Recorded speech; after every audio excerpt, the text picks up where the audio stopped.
Hello students, आज के video में मैं आप लोगों को एक्सप्लेन करूंगा दैट इज रिफ्लेक्टिव इंडेक्स के बारे में। हम लोग क्लास 10 साइंस का चैप्टर 10 कर रहे थे that is light reflection and reflection. इसके पिछले वीडियो में दैट इज लेक्चर 1 से लेके लेक्चर 14 तक मैंने आप लोग को एक्सप्लेन किया था दैट इज लाइट क्या होता है और उसके प्रॉपर्टीज के बारे में, और उसी के साथ साथ हम लोग टाइप्स ऑफ स्फेरिकल मिरर देखे थे और how to draw ray diagram वो भी मैंने आप लोग को एक एक करके एक्सप्लेन कर दिया था। ठीक है, और हम लोग इस चैप्टर का जो न्यूमेरिकल्स था दैट इज रिफ्लेक्शन से रिलेटेड, स्फेरिकल मिरर से रिलेटेड, वो भी मैंने आप लोग को एक्सप्लेन कर दिया। एनसीईआरटी बुक में जितना भी न्यूमेरिकल्स था वो एक्सप्लेन कर दिया। ठीक है, और इसी के साथ साथ हम लोग जो रिफ्लेक्शन टॉपिक जो है उसमें का जितना भी पॉइंट था वो मैंने आप लोग को सारा एक्सप्लेन कर दिया। ठीक है, तो आज का वीडियो लेक्चर नंबर 15 है। इस वीडियो लेक्चर में हम लोग समझेंगे रिफ्लेक्टिव इंडेक्स, और इसी के साथ साथ हम लोग समझेंगे कि रिफ्लेक्टिव इंडेक्स डिफरेंट मीडियम में क्या क्या होता है। ठीक है, और उसी के साथ साथ हम लोग अभी तक क्लास 10 साइंस का चैप्टर 1 और चैप्टर 2 मैंने आप लोग को कंप्लीट करवा दिया। ठीक है, तो अगर आपको सारा कंसेप्ट इस चैप्टर का और चाहे चैप्टर 1 और चैप्टर 2 का अच्छे से सीखना है तो आप लोग उसको मेरे यूट्यूब चैनल में देख सकते हो। ठीक है, वो मैंने हर एक पॉइंट क्या किया है अच्छे से एक्सप्लेन किया है। ठीक है, और उससे क्या कर सकते हो आप लोग, जो 45 मार्क्स का आप लोग का एमसीक्यू आता है वो आप लोग इजीली सोल्व कर लेंगे अगर आप लोग वो चैप्टर अच्छे से समझ जाओगे तो।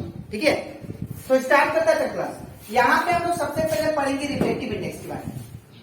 जैसे कि last class that is video lecture number 14 में मैंने आप लोग को एक्सप्लेन किया था लॉ ऑफ रिफ्लेक्शन के बारे में। ठीक है, तो वहां पे जो सेकेंड लॉ था वो सेकेंड लॉ क्या बोलता है that is sine i by sine r is always equal to constant, और वो कॉन्स्टेंट क्या था, वो कॉन्स्टेंट था रिफ्लेक्टिव इंडेक्स। ठीक है, वो तो पहला एक फॉर्मूला बन गया दैट इज रिफ्लेक्टिव इंडेक्स का फॉर्मूला क्या था that is sine i by sine r equal to n, और वी कैन से म्यू।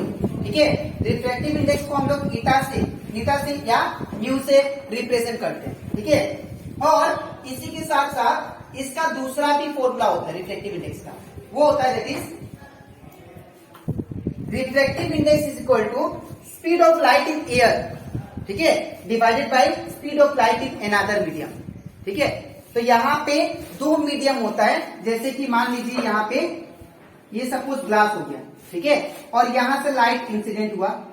ठीक है, तो जब लाइट इंसिडेंट हुआ, इंसिडेंट होने के बाद में ये क्या होगा, रिफ्लेक्ट होगा, और रिफ्लेक्ट होने के बाद में इसको हम लोग क्या बोलते हैं, मीडियम वन, इसको बोलते हैं मीडियम 2, बिकॉज ये एयर मीडियम है और ये क्या है, ग्लास मीडियम है।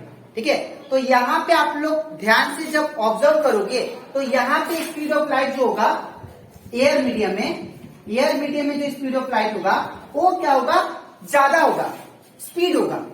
ठीक है, लेकिन वही अगर ग्लास में देखो आप लोग, ग्लास में जो स्पीड ऑफ लाइट होगा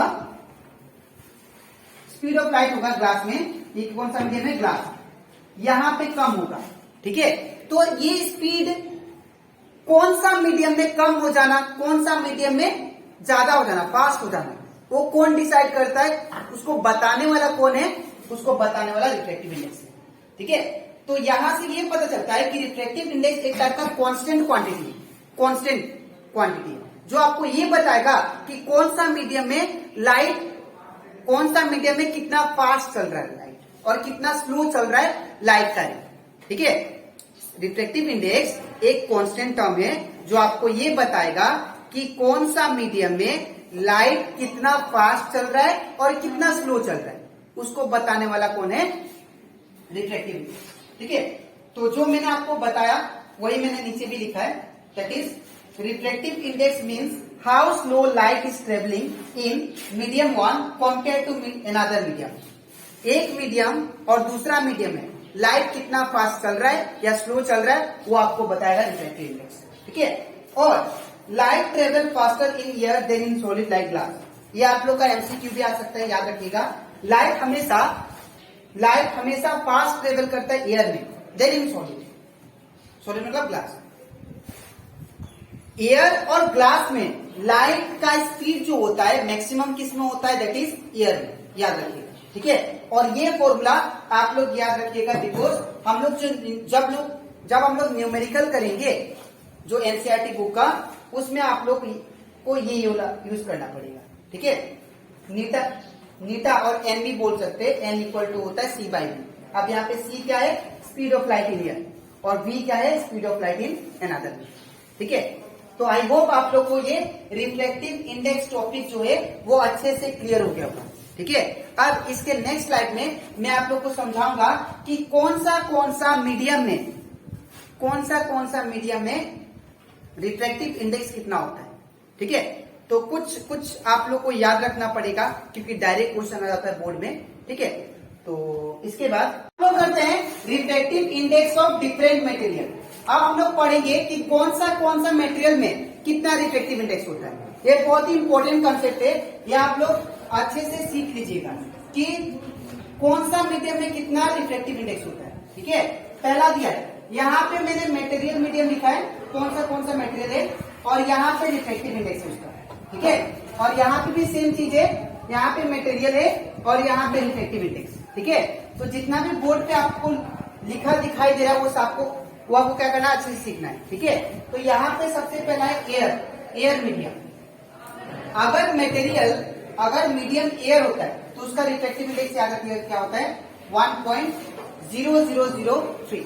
ठीक है, अगर मीडियम आइस होता है तो उसका रिफ्लेक्टिव इंडेक्स कितना होगा, 1.31। ठीक है, अगर मीडियम वाटर होता है तो वाटर का रिफ्लेक्टिव इंडेक्स कितना होता है, 1.33। ठीक है, अगर मीडियम एल्कोहल होता है, ठीक है, तो उसका रिफ्लेक्टिव इंडेक्स कितना होगा, दैट इज 1.36। ठीक है, अगर मटेरियल केरोसिन होता है तो उसका जो रिफ्लेक्टिव इंडेक्स होगा कितना होगा, 1.44। ठीक है, और अगर मटेरियल टर्पेटिन होता है, टर्पेटिन ऑयल, ठीक है, एक टाइप का ऑयल है, इसका जो रिफ्लेक्टिव इंडेक्स होता है कितना होता है, 1.47। ठीक है, अगर मटेरियल क्राउन ग्लास होता है तो इसका जो रिफ्लेक्टिव इंडेक्स होगा वो कितना होगा, 1.52। ठीक है, अगर मटेरियल डायमंड होता है तो उसका रिफ्लेक्टिव इंडेक्स कितना होगा, 2.42। ठीक है, अगर मटेरियल रॉक सॉल्ट होता है तो इसका जो रिफ्लेक्टिव इंडेक्स होगा कितना होगा, दैट इज 1.54। ठीक है, अगर मटेरियल रबी होता है तो इसका जो रिफ्लेक्टिव इंडेक्स होगा वो कितना होगा, दैट इज 1.7। ठीक है, तो ये कुछ रिफ्लेक्टिव इंडेक्स था, और मटेरियल कितना कौन सा मटेरियल का रिफ्लेक्टिव इंडेक्स वो मैंने आप लोग को बता दिया, ये आप लोग अच्छे से याद कर लीजिएगा। ठीक है, अब हम लोग पढ़ते हैं, कुछ इंपॉर्टेंट नोट है जो आपको हमेशा याद रखना है।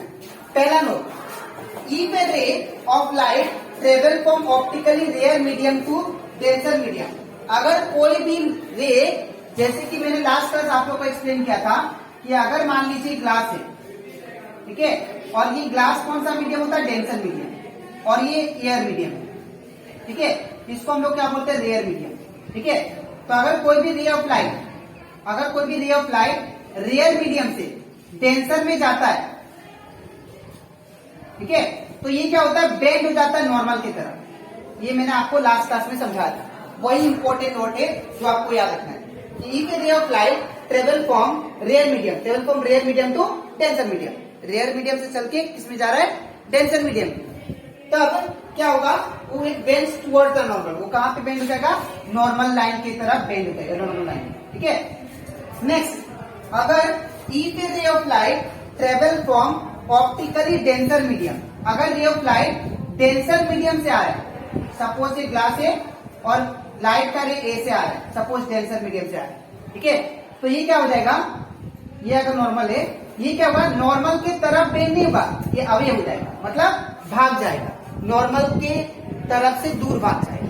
तो इसको बोलते हैं जब रे ऑफ लाइट, तो यहाँ पे जब रे ऑफ लाइट डेंसर मीडियम से रेयर में जाता है तो ये जो नॉर्मल लाइन है, नॉर्मल लाइन से दूर भाग जाता है। ठीक है, तो ये दो प्रॉपर्टी याद रखना कि जब भी एयर से, मतलब रेयर मीडियम से डेंसर में जाएगा तो नॉर्मल की तरफ क्या हो जाएगा, बेंड हो जाएगा। लेकिन जब डेंसर से रेयर जाएगा लाइट का रे तो नॉर्मल लाइन से अवे हो जाएगा, मतलब दूर चला जाएगा। ठीक है, तो यही इंपॉर्टेंट नोट है। ठीक है, तो आज के वीडियो में मैंने आप लोगों को एक्सप्लेन किया दैट इज रिफ्लेक्टिव इंडेक्स के बारे में, ठीक है। अब और उसी के साथ साथ हम लोग पढ़े कि डिफरेंट डिफरेंट मटेरियल में, डिफरेंट डिफरेंट मीडियम में रिफ्लेक्टिव इंडेक्स कितना होता है, ठीक है। तो आज के लिए इतना ही। इसके नेक्स्ट वीडियो में मैं आप लोगों को एक्सप्लेन करूंगा दैट इज स्फेरिकल लेंस के बारे में, लेंस के बारे में पढ़ेंगे, ठीक है। तो आज के लिए इतना ही, मिलता है नेक्स्ट वीडियो में। तो तब